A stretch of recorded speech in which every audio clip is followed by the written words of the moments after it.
Chapter 32. The Tale of the Leg of Mutton. On the 997th night after her marriage, Shahrazad said to Shahryar, "Have you not said to me, a woman looks into a man's purse to judge how much she can love him?" It is said that there was just such a woman in Cairo, though who can tell if it is true, who loved money so much that she could not find a husband rich enough to satisfy her. The girl, whose name was Raya, was wooed by two men, one a robber called Haram, the other a pickpocket called Akil.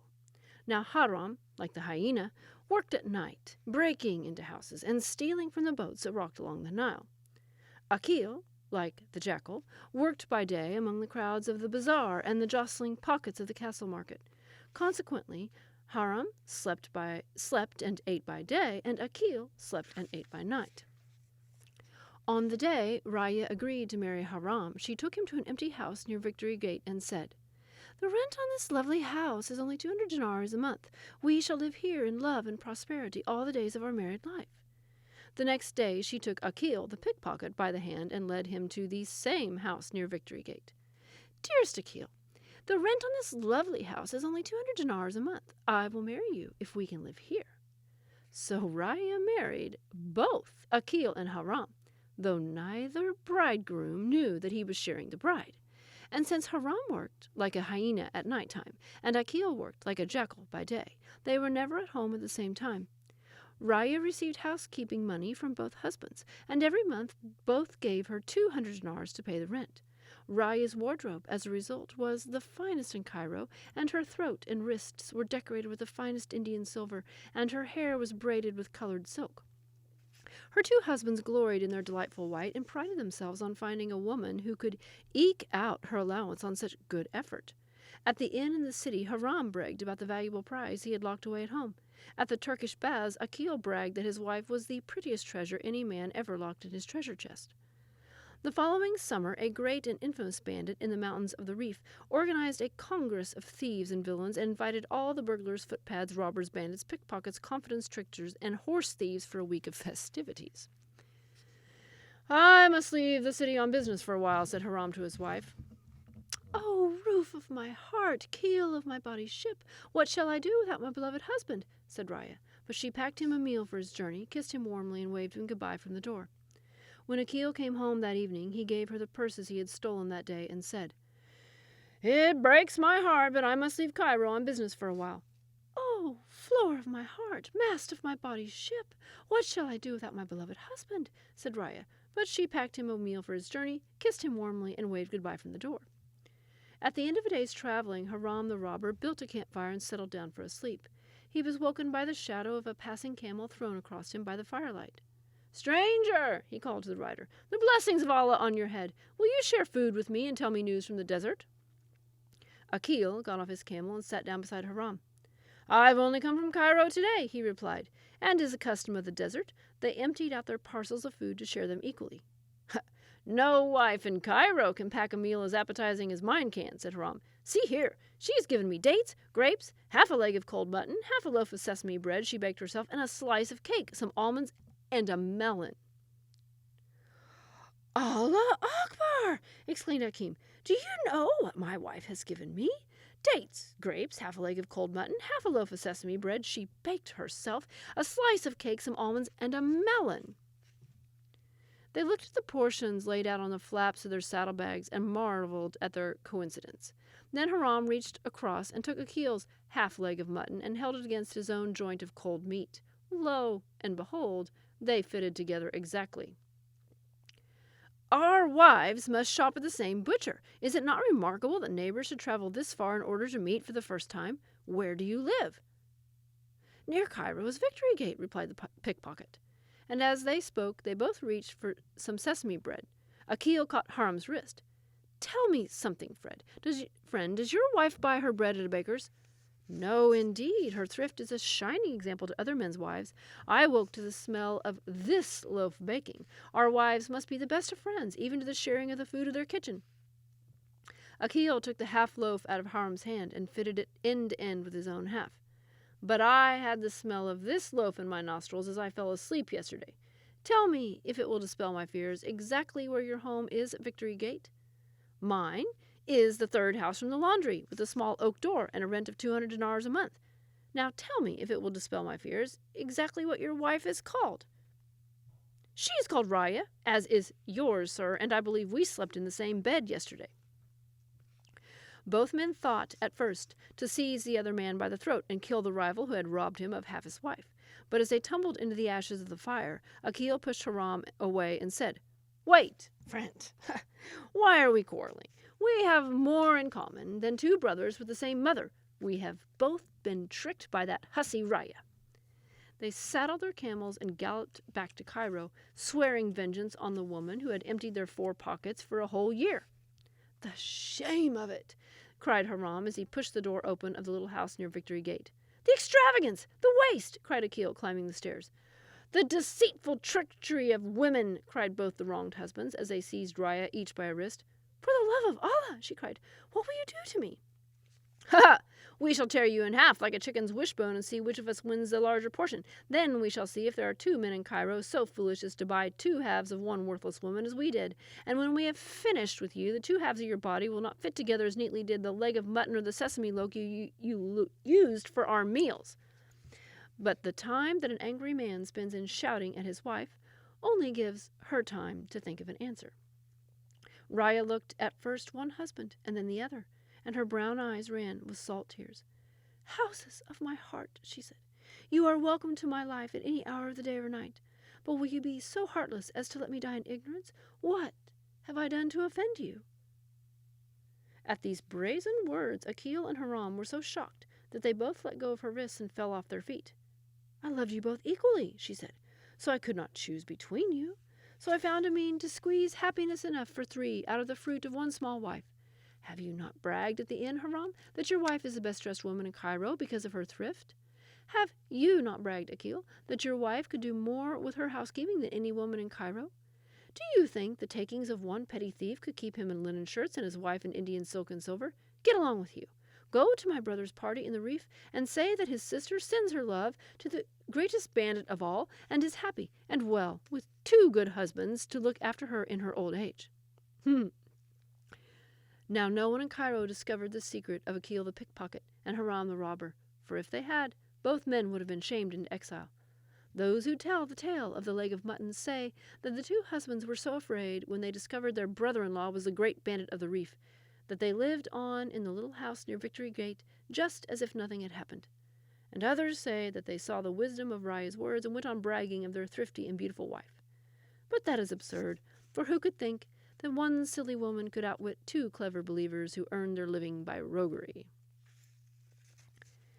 King Shahryar stared at his wife in disbelief that she had dared to tell him such a story. Are you sick of life, Shahrazad, that you remind me of woman's deceitfulness? Do you think I haven't seen what trick you are playing to keep your head on your shoulders night after night? I deny myself the pleasure of cutting off your head for the sake of the greater pleasure of hearing your stories. But now you have reminded me that a woman's love for a man is no greater or smaller than the size of his purse. Why did you tell it, Shahrazad? His wife stood up and threw her hands back like a swan rising up in the water on a beat of its wings. For the first time she addressed her husband without looking at the floor. I know other stories, Shahryar. But will you be able to tell them after I have cut off your head this morning? Said Shahryar, opening the window. What, my lord? Will you hear only the story of a bad woman, and not stories about the other kinds? For are there not as many kinds of woman as there are trees, or flowers, or birds? What sort could interest me? He asked, banging on the palace wall below his window with his metal dagger. The royal swordsman in his room below rolled out of bed and ran to fetch the sword that had stood unused for almost 1,000 nights. Are there not women who love like the deer loves its mother even after it has stopped drinking her milk? Are there not women who love like the deer loves its mother even after it has stopped drinking her milk? No! Shouted Shahryar. It is time indeed, then, to cut off my head, Lord, before I prove you wrong. No one had ever spoken with so little respect to the ruler of Al Sasan. King Shahryar was so astonished by her insolence that he stopped banging on the stone wall. Hurry, Shahryar, she said. For I prove you wrong by simply drawing breath. I am a woman who loves her husband better than money or clothes or ornaments, and one who will love him tomorrow as I love him today. Be quick and cut off my head, or I shall prove you wrong in every syllable by loving you all my life." "Yes, O king," said the royal swordsman, looking up at the king's chamber window for instructions. Shahryar uttered a roar of vexation and threw the dagger at his swordsman before slamming the window. His mouth began to frame the word liar, but Shahrazad interrupted him again. "In the story of the ebony horse, isn't Shams al-Nahar as different from the deceitful woman Raya as the holly is different from the willow or the wren from the vulture? Now there is a woman I understand, for I love you as much as Princess Shams al-Nahar loved the Prince Kamar al-Akmar, rider of the ebony horse." "And how much is that, pray?" Shahryar shouted at his wife. But he was so troubled by her ferocious declaration of love that he silenced her answer and would not let Shahrazad begin her story until the night of the 998th day.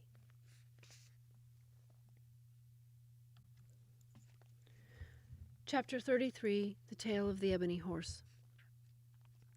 Before the winds of time blow, and every trace of man is covered with Sahara sand, let me name the name of King Sabur, ruler of all Persia, who had one son and one daughter. Every year King Sabur's birthday was celebrated more lavishly than the year before. The fame of the festivities spread like the circular sound of a gong echoing to the very rim of Persia. The dervishes who danced, the slave girls who served, the chefs who cooked, the presents that were presented. But in the year of King Sabur's 55th birthday, the celebrations reached new splendors, and every road in the kingdom was littered with the presents that fell from the overfull saddlebags of camel trains streaming into Tehran. One gift surpassed all other gifts. It was brought by an old sage, as twisted and stunted as a pollarded tree, who lived in the mountain caves of Persia. The gift was carried into the court under a white canopy with curtains on all sides, and unveiled in front of the king's throne. There stood a life-size ebony horse. Its saddle was of red morocco with stirrups of chased gold, and its flanks were dappled with inlaid ivory in the shape of flower heads. Its mane and tail were the finest strands of raw silk ever coaxed from the slow silkworm, and its eyes were many-faceted diamonds encasing brown and black striped tiger eye. "There is more wonderful artistry here than in any statue in my entire realm, sir," said the king. "You have honored me greatly." "You see only its shape and not its purpose, O best of kings," said the sage in a voice like safflower oil. "This horse has the power of flight. It can leap the rainbow and bring you safely to earth on the far shores of the sea." "If this were true," said Sabur, "it would be the present to shame all other presents, and I would reward your generosity by granting as many wishes as your heart could think to express." So the sage demonstrated his magic ebony horse. Although it required 6 slaves to lift his twisted body onto the saddle, once there the old man was less than a little angel. He flicked a key in the saddle's pommel, and the horse lifted its front hooves and plunged into the air, which buoyed it up as a water buoys up a swimmer. Over the balcony rail and round the garden it flew, until the sage brought it back to rest in front of the king's throne. The king was astonished. "It is written that Alexander of Macedon had a flying horse called Bucephalus. With this horse I would be a second Alexander, Sabur the Great. Ask anything of me, gentle sage, for if your wishes were as many as the grains of sand in a dune, I would grant them all." But the old man had only one wish. How then could the king refuse him? He asked for the hand of the king's only daughter, and at once received permission from Sabur to marry her. The princess's cry could be heard throughout the palace when she was given the news and told to prepare herself for her immediate wedding. She ran distractedly to the eastern wing of the building and fell down at her brother's feet in a monsoon of tears. "What is the matter, little sister?" asked Kamar al-Akmar. "Nothing can be so terrible that your brother cannot remedy it." "Then plead with my father, O brother among brothers, and beg him not to marry me to the foul, twisted old man who gave him the magic horse. I would rather die than marry a man whose face alone terrifies me." "What old man? What magic horse? Hush, little sister," said the prince. "Our father will grant me anything, for I am his only son and heir. Put away your wedding clothes, and do not think another thought concerning this repulsive suitor." "Father," said the prince as he entered the throne room, "what What is this I hear about you marrying my little sister to a black-faced baboon in return for some childish rocking horse?" He stopped short as he saw the horse in question, and walked around it admiringly. The king introduced the old sage, who, can you wonder at it, immediately hated Prince Kamar. He realized at once that Kamar al-Akmar would dissuade King Sabur from giving away his daughter in return for a birthday gift. But this hatred showed no more on his face than the sourness of a lemon shows on its skin. As the king explained how the magic horse flew, the sage smiled and bowed and nestled close to the prince. "I must ride this wonderful beast," exclaimed Kamar al-Akmar, and leapt into the saddle. Still the sage smiled and made little respectful bows toward him. "If you would raise it from the ground, simply flick the key on the right side of the saddle, O delightful one, beat of your father's heart." With a click and a whirring, a mechanical jolt, and a rushing slipstream, the magic horse bounded over the balcony rail and soared into the sky while Prince Kamar was still feeling for the stirrups. Half in and half out of the saddle, he was heaved up into the sky faster than an arrow aimed at the sun. The air thinned. He was struck the separate sunbeams like a stick clattered along a fence.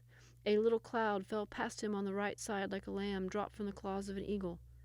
"Down, boy! Whoa!" he shouted, but the horse's ears were of solid ebony and deaf to all commands. He was riding towards the sun as a moth rides on its wings toward the destruction of a candle flame. "Fetch back my boy!" cried King Sabur, dragging on the sage's clothes. "Bring down your horse, or you will rob the whole kingdom of Persia and its prince and heir."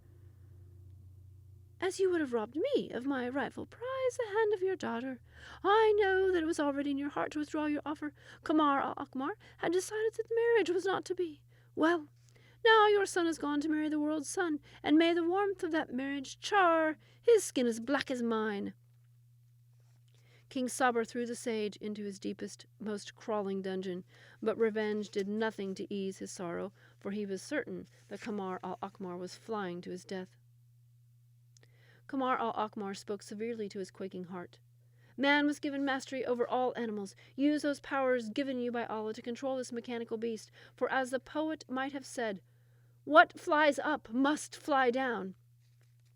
He searched the saddle for another key, and, finally, as the silk mane of the horse began to shrivel in the sun's heat, found a switch no larger than a pin on the left-hand side.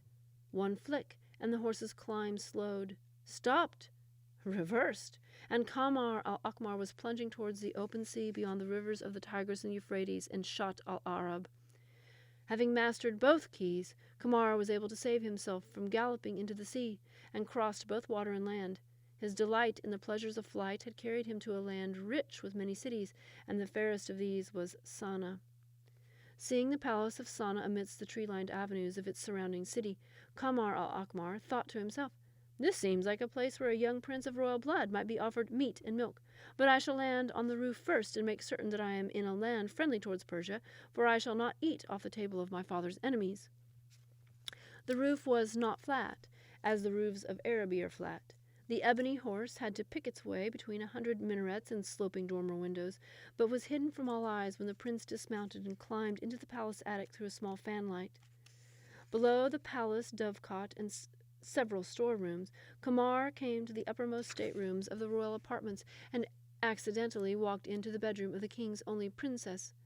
Believers in love would say that Allah guided his footsteps. There she lay, sound asleep on a satin bed hung with voile curtains and roofed with a carved rosewood canopy. Her golden hair covered all but her little white feet and her small white hands, and her face was turned towards him. This is how the sun must feel when the white and purple passion flower turns its face toward the light, thought Kamar al-Akmar, and his heart waded into the quicksand of love and was swallowed up wholly, completely, instantaneously. "My heart is a swinging bell, and you are its clapper," he said to the Princess Shams al-Nahar as she woke to his kisses. "Your kisses are rain, and I am a little parched flower," she said, and wrapped him in the golden cloak of her hair as her soul cloaked him in love. "You are my destiny, the reason for Allah's gift of sight," he said. "You are my fate, and the reason for Allah's gift of hands," she replied. "You are my sea, let me lay my shore alongside you," he said. "You are my husband, let me lay my life beside yours," she said. "You are a bee stealing honey, of the kingdom, and I shall... You are a bee stealing honey of the kingdom, and I shall wrench out your sting and crush you underfoot, said the king of Sana, entering the bedroom among a dozen armed and armored soldiers. The princess hurriedly caught up a veil. How did you come here, past the 100 guards on the stairs and the 20 ferocious dogs in the palace grounds? After some moments, Prince Kamar al-Akmar managed to tear his eyes from the face of Shams al-Nahar and said, Why do you offer such violence to your future son-in-law? For I am a prince of the blood royal, and I have decided to marry your daughter even if, for the bride price, I must pay you a whole half-hemisphere of the world. Enough words from a miserable housebreaker. Get up, or your blood will dirty my daughter's bedspread when my soldiers kill you, said the king between his teeth. This girl is promised to my cousin's third nephew's uncle, a venerable man of 74 respectable and noteworthy years. And what are you? The princess Shams al-Nahar put her arms round Kamar al-Akmar and begged him not to rise and fight. I am the Prince Kamar al-Akmar, and I am not a coward, he said, prizing himself free of her.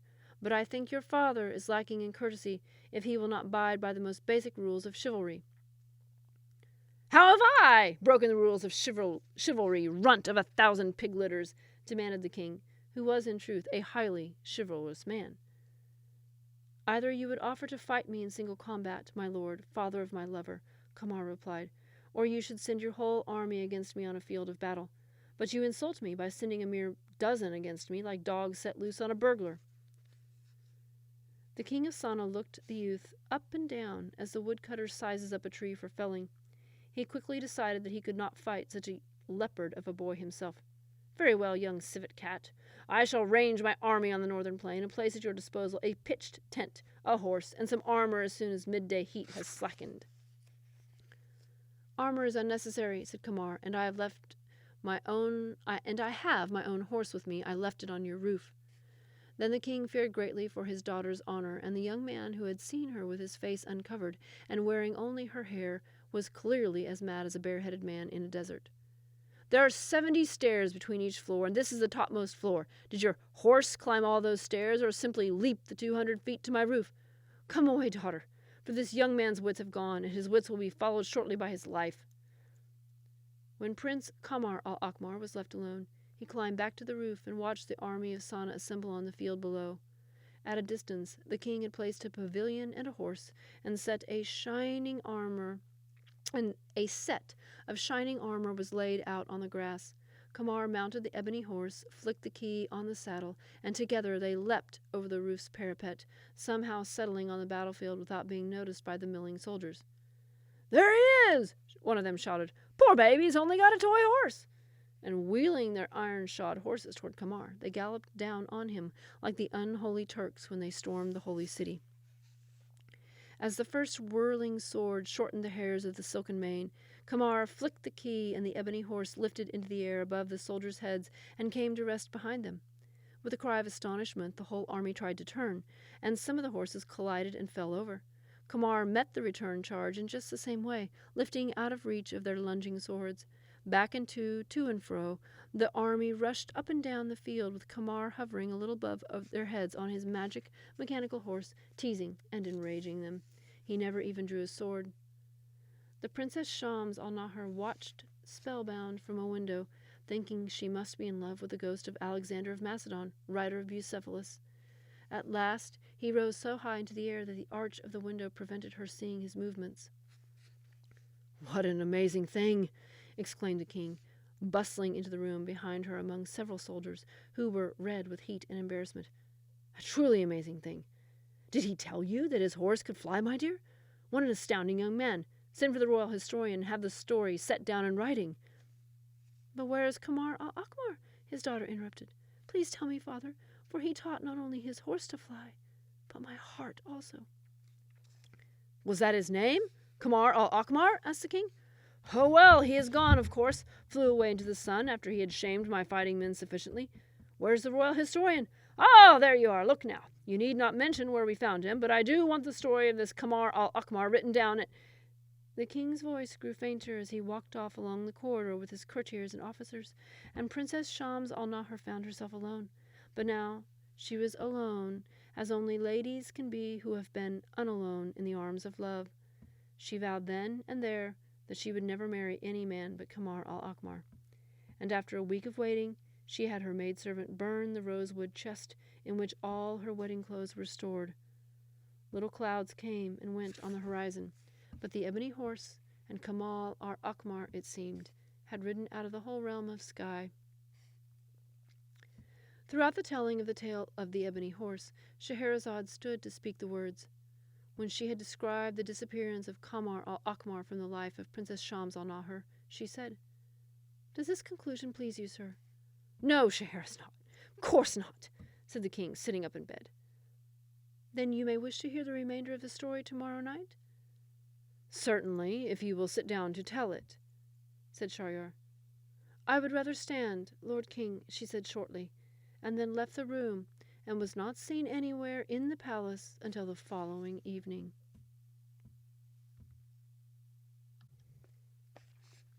Chapter 34. The Ebony Horse. The Sorcerer's Revenge.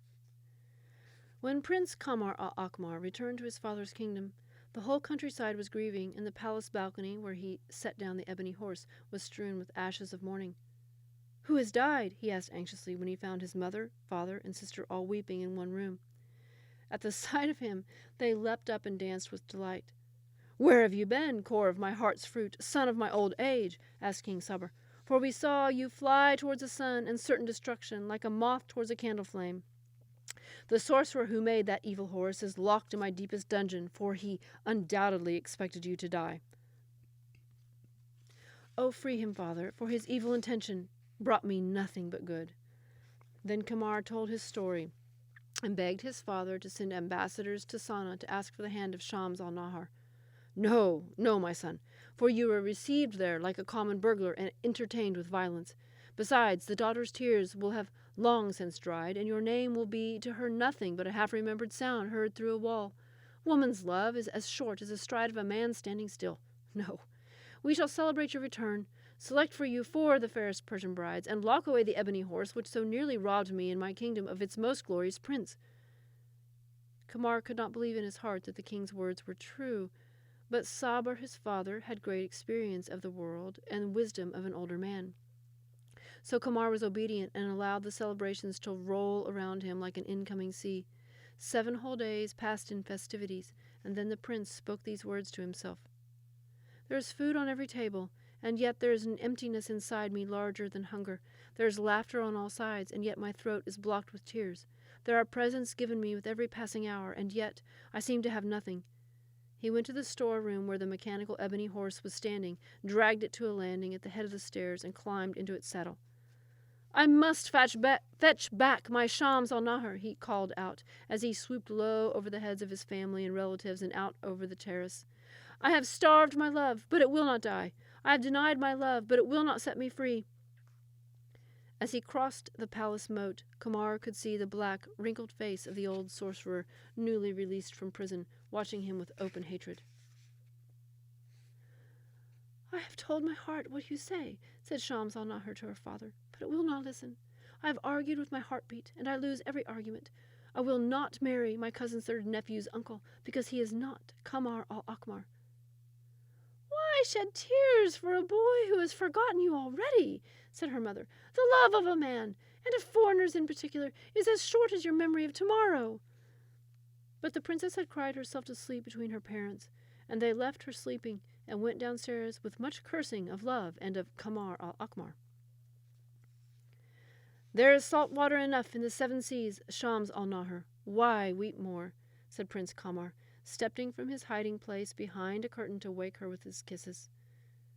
"You are the songbird in my heart's cage," she said on waking and seeing his eyes. "You are my crescent moon flying through my night sky," he said, "and I have come back for you." She dressed and braided her hair with the most valuable jewels, and climbed with him to the roof, where they mounted the ebony horse. She sat behind him in his saddle, her arms around his waist, and sang this love song as they flew. "I have been without my Kamar 1 long week, but not again. For without him I am summer, drought without the touch of rain. I am now without mother, father too, and far from home. but because I'm with my lover, where in me shall tears find room? Shams al-Nahar did not unclasp her hands until they landed together in the water gardens of Tehran, a mile from the royal palace of King Sabr. Wait here. I shall go ahead and prepare the city to greet you as befits a princess arriving to marry the Prince of Persia, said Kamar. Look after the ebony horse. Do not be long, replied Shams al-Nahar, kissing his fingers, for no civic welcome can make up for the time we shall be apart. The princess sat beside a fountain, singing love songs and holding the bridle of the ebony horse as if it might gallop away of its own accord. This was the sight which met the eyes of the foul-faced sorcerer as he left Tehran city. When King Sabr had released the horsemaker from prison, he had made it perfectly clear that the sorcerer would not be given the Persian princess for a bride. Count yourself fortunate that Prince Kamar has begged me to free you, Sabr had said. That is reward enough for an ugly jackal like you. Imagine the mixture of passions that seethed in his chest as he walked through the water gardens. Imagine his joy at seeing the horse he had labored long years to create. Child, you must be Princess Shams al-Nahar from the city of Sana in al-Yaman. Let me kiss the ground between your feet. Shams al-Nahar let out a little scream as the twisted shadow of old ugliness sprang at her and huddled like a toad at her feet. The prince has sent me to bring you to the city, for the streets have been strewn with catkins and yellow flowers, and there are ribbons flying from every lattice of every window in Tehran. Your wedding canopy has been made of water silk embroidered with diamonds. If you will help me up onto the flying horse and climb up behind me, I shall pilot you to your wedding feast. Because she was sweet-natured and trusting, and because this grotesque stranger knew the secret of the ebony horse, she believed his every word. She steadied his buckled, knotty old legs as he climbed onto the fountain wall and then onto the horse. Vaulting daintily into his saddle behind him, she was glad when he knotted his belt around them both for safety, because she did not have to put her arms around his wizened waist. A mile above the water garden, where the first drops of dew were gathering along the colored rim of evening, Shams al-Nahar realized that they were turning away from the city. Where are you taking me, father of all foulness? Where is my wedding feast?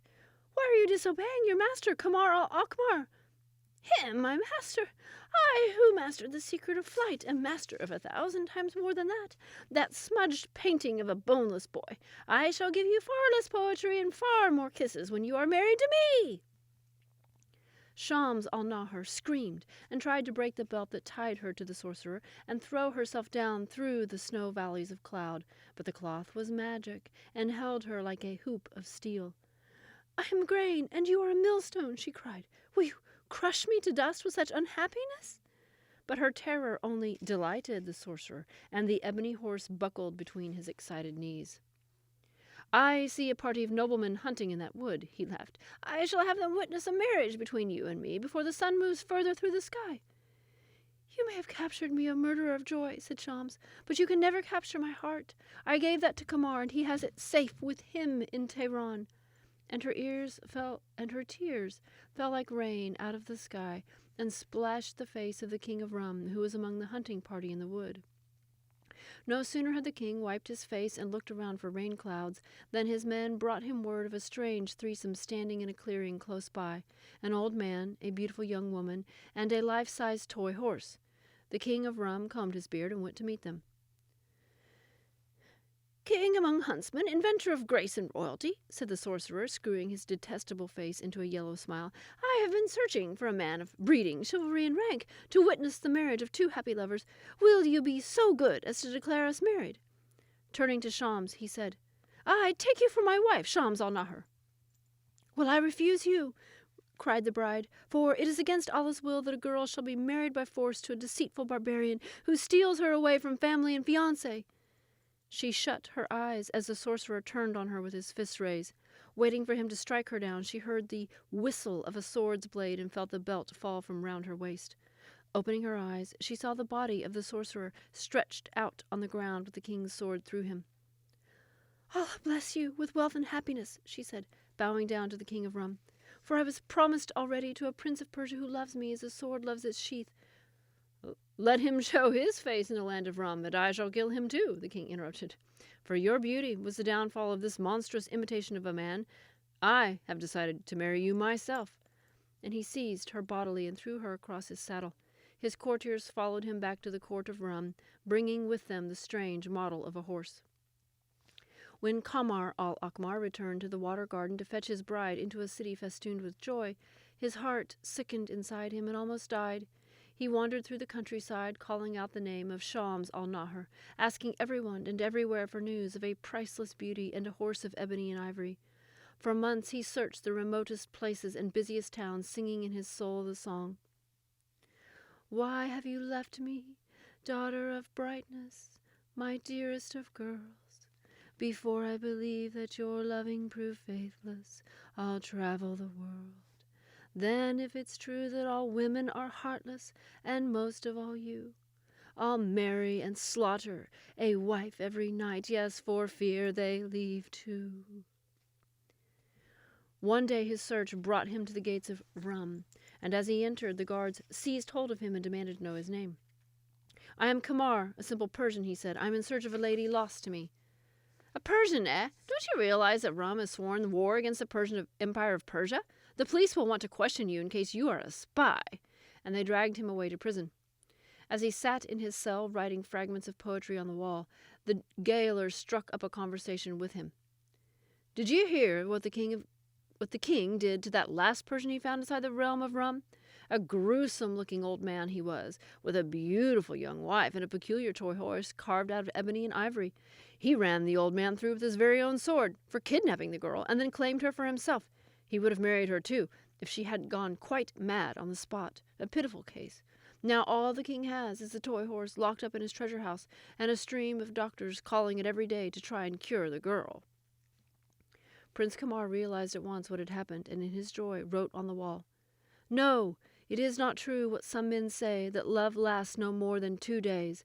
For the fair Shams is beautiful, and Allah is merciful, and I'll love them both longer than always." When the police came to question Kamar the next morning, he answered them in these words: "I am Kamar of Persia, a doctor specializing in the treatment of young ladies who have suddenly fallen into madness. You have doubtless heard my name, for my successes are past numbering. Indeed, many lovely maidens have been restored to their happy parents when their minds had seemed as broken as 12 eggs in a basin." Naturally, the police hurried Kamar al-Akmar to the king's private chamber and introduced him as a doctor. "If you can cure this wild beauty from all Yaman," said the king, "you will never have to work again, for I shall make you as rich as chocolate cake." Shams al-Nahar was tearing herself and rolling on the floor as though her skin was on fire. But at first sight, Kamar knew that his beloved fiancée was only pretending to be mad to save herself from a marriage to the king of Rum. She threw herself at him, snarling and snapping as if she would bite and scratch him to death. But she whispered in his ear, "I am sick with the sickness which cures all sicknesses, for I am sick with love for the Prince Kamar al-Akmar. If I am correct, this cure will be easier than any of my previous cases. This child seems to be suffering from woodworm to the brain. Has she, by chance, been in contact with a wooden carving of any kind, a cradle or a rocking horse?" "Indeed she has," exclaimed the king, greatly impressed, "for she was found in the company of a life-size ebony horse." Good, said Kamar. "Bring the horse and the girl to an open place where I can treat them both, for the spirit of the horse has obviously entered her head along with the woodworm, and I must return it to the horse." You may be able to imagine the plan in Kamar's mind. You may also be able to imagine the fright in his heart when he saw the king of Rum make ready wedding garments at a feast so that he could marry the princess immediately after her cure. In the center of the palace polo pitch, Kamar set to work. He bound Shams hand and foot and tied her across the saddle of the ebony horse. Then he circled the beast, uttering imprecations and chants and all the names of the medicine he had taken as a boy. Just as the king of Rum gave his first yawn of boredom, Kamar leapt into the saddle and flicked the key for flight. When the horse filled itself with a parcel of wind and lifted its front hooves in the air, the king of Rum and all his courtiers threw up their hands in amazement. The king rushed forwards to seize his bride, and his hands snatched at her sandals as the ebony horse pounced over his head and soared into the sky. "Come back, you Persian horse thief!" he bellowed. "Bring back my woman!" Arrows as thick as locust swarm clipped the horse's flanks, but soon the two riders were so high that they strummed the separate sunbeams as a hand strums the strings of guitar. "You are all the music I have ever heard," said Shams al-Nahar as they flew. You are all the poetry that was ever written, Kamar replied. In that era, there was only one thing happier than the wedding of Shams al-Nahar and Kamar al-Akmar, and that was the married life which followed it. In all the realms of time, there was only one thing greater than the love of Shams al-Nahar and Kamar al-Akmar, and that was the love of Shahrazad of Sassan for Shahryar, ruler of Sassan and destroyer of all love. When Shahryar looked up with astonishment at this last sentence of the story of the ebony horse, his bedroom was empty and Shahrazad was gone. Even night had paused in its passing to hear the love story of Shams and Kamar, and it was still dark outside. A cold draught blew through the heart of Shahryar, even though no windows stood open, and even though the doors of his heart had stood shut for several thousand days. Chapter 35. The Night Empty of All Stories. On the 1000th night after Shahrazad's marriage to King Shahryar of Sassan, night carpeted the floor of day, but Shahrazad did not come to the king's chamber. Waiting for her, King Shahryar felt, for the first time in 1000 nights, the black tent of night flapping around his heart. He lay down, thinking to sleep, and to reproach his wife in the morning for her lateness. But he found that he was so accustomed to the shadow of beauty falling in the angle of his elbow that he could not sleep without Shahrazad beside him. He tried to read, but found that the words in the book spoke themselves in his head with the voice of Shahrazad, and he longed for her 1000th tale to fill up the 1000th night. Getting up, he went to the door and looked along the corridor, but no shape of Shahrazad fell on his eye. Her little sister, Dunyazad, was at that moment crossing the passage on her way to her father's rooms. Dunyazad, go to the queen, your sister, and tell her to come at once to her rightful place in the king's chamber. Dunyazad took the message to her sister, but Shahrazad returned a message to the king, saying, I will not come, neither will I tell you another story. King Shahryar was shocked, but found momentarily that he could not free the cork which sealed his large temper inside his small body. Ask your sister and your queen whether she is ill and cannot come tonight. Dunyazad took this question to Shahrazad, but returned with the same words in her mouth. Tell the king, I am not ill, but I will not come, nor will I tell him another story. King Shahryar, terror of Sassan, towered over Dunyazad and said, Say to your sister, my queen, that does she not know that I can kill her as I have killed 1,000 wives before her if she refuses to obey me? On trembling legs, Dunyazad ran between the king and his queen, between the king and her queen. My sister, Queen Shahrazad sends these words. I know full well that the king has power to kill me, but I will not come, nor will I tell him any more stories. The king let out a cry that shook the dome of his palace and the sky above it, and which shook the hearts of all those who heard it, particularly his old wazir and the wazir's little daughter Dunyazad. For let it be known now, the king's heart ached at the thought of ending that season of his life spent in the shade of Shahrazad's stories. Tell her to prepare herself for the headman, he shouted at Dunyazad, and then he shut himself in his room, and all night long his feet could be heard crushing the pile of the Turkish carpets and goatskin rugs. In the morning all the flower patterns were worn from the woolen carpeting of his chamber. At first light the royal headsman was sharpening his sword feverishly, for he had expected little of it for several hundred nights. The noise scratched its way up the palace wall and in at the chamber window, where it grated on the king's ears like a dog's claws scratching on marble. Indeed, all the cats of the palace were mewing, all the dogs of the palace were whining, and the palace goat would give no milk that morning. Mysteriously, Shahrazad sent her little sister Dunyazad to sleep outside the king's chamber door, and so it was she who received the message which the king sent in the morning to his wife of 1,000 nights. Ask your sister, my dear wife, if she would be good enough to favor me with the light of her eyes and the sweetness of her voice at whatever time it pleases her to come. But ask her that it should not be too long after the breathing of these words, for I miss her very much. Before the birds had cleared their throats to sing, Shahrazad stood on the threshold of her husband's bedroom. The sight of her dragged on the waters of Shahriyar's heart as the moon drags tidally on the seven seas. "O Shahrazad, Why did you defy me? Why did you tempt my temper? Why would you not come? And why will you not tell me any more stories?" "O Shahryar," said Scheherazade, "I have emptied my mouth of all manners and all gentleness, and I have sent words to you, saying, I will not come, nor will I tell you another story. For such insolence do I not deserve a sudden death and an unremembered grave?" But the king held his head between his hands, and let out a groan which shook the leaves of the trees outside the outer walls of Sasan. He fell on his knees and covered his head with his arms, and wept pitifully. Scheherazade shut the chamber door and leaned over the king, stroking his hair. "O my lord, since your soul is in such distress, I see that I must tell you one more story. But let it be known that I will tell no more until the royal headsman has done his worst and returned home. There once was a king who was deceived by an evil woman and lost all his love for ladies. Now Allah, who invented both man and woman, was sad to see such hatred for women in the fairest of his men. So he sent to the king a lady whose fate it was to love the king despite himself. Now Allah knew that in order for his magic to work on the king, he must send a lady who was in every way cunning. So he sent the daughter of the king's own wazir, and in order to save her life from the hostility of the king's anger, he gave her the art of storytelling. So night after night she saved herself from a cruel death by telling stories which entwined the king in a web of wonderful words and held his hand from killing her. But alas for the wazir's daughter, when Allah came to fill her heart with the necessary love for the king, his hand slipped.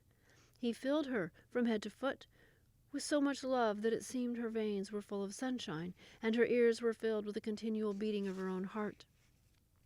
The king's heart was a caged thing, however, and the love of the wazir's daughter beat against the cage bars as weakly as the wings of a bird, and it could not force a way in. Despite the efforts of Allah, the king's heart remained hard, and he loved only the stories he was told, and not the mouth which shaped them, or that is how it seemed in the eyes and judgment of the wazir's daughter. One day, after 1,000 nights, she found that she was expecting the king's baby, and the unborn child asked questions of the heart above it. "O mother, what kind of man is my father?" The queen's heart said to the unborn baby, "The king is of a kind and gentle disposition, as you will see for yourself if I live long enough for you to be born." "It does not seem to me," said the unborn child to his mother's heart, "that the king can be of a gentle and kind disposition. If my mother's life is at risk every day of the year, how can you prove to me that he will not hate me when I am born as much as he hates you?" "Hush, my child," said the heart of the wazir's daughter. "If I prove to you that the king is full of love, gentleness, and mercy, will you promise to be a kind prince, beautiful in life and limb, and a faithful believer all the days of your life?" "I promise. I will promise to be the fairest prince in all Sasan, in all the Saharan regions of the world," said the little baby. So the wazir's daughter laid aside the cunning with which Allah had protected her, and in order to test the king's loving, kind, and merciful nature, she laid aside all good manners and sent word to the king, saying, "I will not tell you any more stories." But it caused her great pain to behave so unfriendly towards her beloved husband. "Now, my husband Shahryar," said Scheherazade in the king's ear, "this story of mine will not be finished tomorrow night, nor in 2 nights more, nor in 2,002 nights, for it is a story of my love for you which cannot be told in less than a lifetime." And then the king looked up at her and said, "If I spare your life, you will always believe that I only did so because you are expecting our baby." "No, Shahryar, for I beg you not to spare my life nor the life of our baby, unless you truly love and trust me." Then King Shahryar loved Scheherazade more than Abu al-Hasan loved Pearl Harvest, more than Ala al-Din loved Badr al-Badr, more than Kamar al-Akmar loved Shams al-Nahar. Shahryar sent for his wazir. The old man came to the bedchamber, bent almost double with sadness, for he was certain that at last the king's heart was set on beheading Scheherazade. The Shahryar greeted his adviser with 1,001 smiles, and told him to hire immediately 100 scribes whose pens could double the beauty of spoken words by fixing them to paper. The scribes were asked to write down all the stories Scheherazade had told in the 1001 Nights since her marriage. They were to be written in letters of berry ink, on white-stained gazelle vellum, with fly-leaves of snowy papyrus.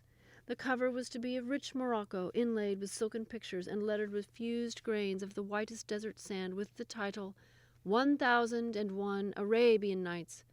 And so it was done. Copies were sent to all the libraries in the kingdom, but Shahryar kept the original manuscript in its priceless cover and placed it in a small cabinet of cedarwood and sandalwood in the bedchamber of the royal palace. The king's wazir lived to see his second daughter Dunyazad married to the king's brother Shahzaman, whom she made as happy as Scheherazade made Shahryar of Sassan. No small achievement, for Shahryar came to be called Shahryar the happiest of the happy, Shahryar the king of all joy. The prince of Sassan, when he was born, kept his promise by becoming the fairest face, the proudest prince, the sweetest son, and the most magnificent of all men in the seconds and centuries of Sassan's history. Nevertheless, Scheherazade always believed that there was no one lovelier in all Ind, Sind, China, the land of the two rivers, or the golden carpeted lands of the Sahara than her husband Shahryar. It is said that Scheherazade broke her promise to her husband and went back on her word, for sometimes, in the velvet-lined silence of the night, she could be heard telling more stories to her husband in the warm and loving bedchamber of the royal palace. The kingdoms of Samarkand, Al-Ajam, and Sassan have long since been covered by the drifting sand of drifting time. History does not record what became of the wonderful manuscript entitled 1001 Arabian Nights, and bound in rich morocco and inlaid with silken pictures and sand-white lettering. Perhaps it was carried off by thieves, or preserved by the prince's son, or sold to merchants who carried it across weary landscapes and strange-colored seas. Perhaps it fell into the hands of foreigners. Allah grant that it fell into the hands of one who values it for the scribe's craftsmanship, and for the words between its rich covers, which tell the love story of Scheherazade and Shahryar of Sassan.